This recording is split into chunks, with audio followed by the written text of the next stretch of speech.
Previously on Windfall. The Windfall is a fine vessel, but no matter her sails, nor her mast, her hull, the heart that beats beneath her lies with the crew.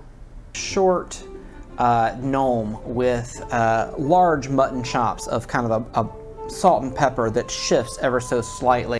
A large green-skinned orc, his hair tied back into a loose top knot. His face not at all beautiful. He's got a green half cape, and the most notable thing on him is a lapel where he has a flower. So standing white-knuckled at the helm, catatonic, is a young human man. It's as if he's staring at a great mural that's been painted over with a tacky varnish. She goes to move things around. Her long dark hair actually slides some of the stuff out of her way. You hear 6 bells. Dong, dong, dong, dong, dong, dong. You see Mr. Darrow struggling to keep control of the helm. Something wants this storm.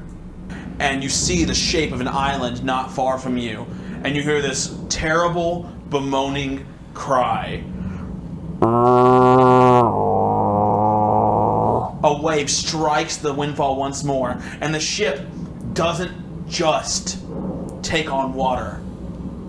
It capsizes. Maybe driftwood, maybe pieces of a ship.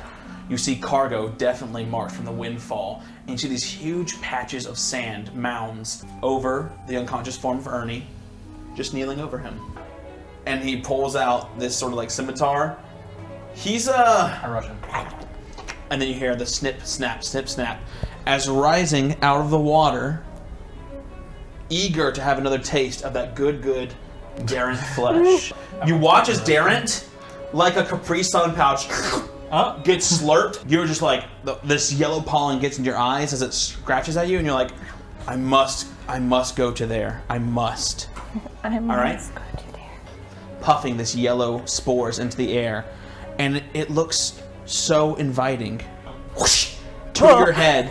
It is going to use 3 action activity to bore brain. 26 points I'm of piercing damage. unconscious. You see this thing's tendrils turn these little drills, and they pour into her brain. If I stabbed in it, I'm just gonna wick it up and try to just cut the thing in 2.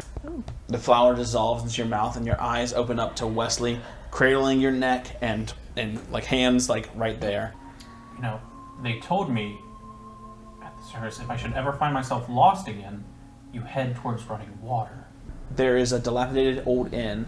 You look to your right, and you're like, wait a second. Why is that fork coming straight?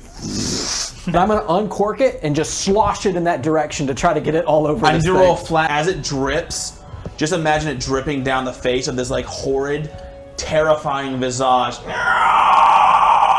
As you put the lantern on, you see another ghost appear. You'll have to forgive Dolores.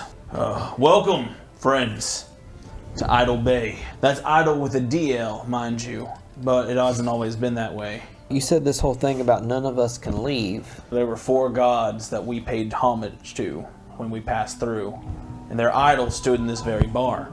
You've mentioned a cult a few times now. What cult? The deep ones. They have gills where they ought not have, scales sometimes. The sleeping sea, she allows many to pass, but to pull those into her lull, one must commit a sin. Some things are worse than eternal slumber. And he looks at the stage again. Oh boy, a new audience. All right, I'm gonna knock them dead. Get it? Because we're all ghosts. I admit, maybe I wasn't ready for the big times. If you were to say, bring me a living person that I could possess, and then inhabit that body, I would be very happy to take them, sail away from this place. I heard you talking about the deep ones earlier. The secret is the freshwater spring.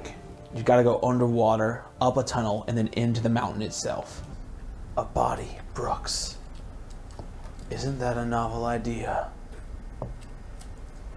And it whispers cold and harshly in your ear. And you shiver and pull your blanket tighter as you all lay down to rest.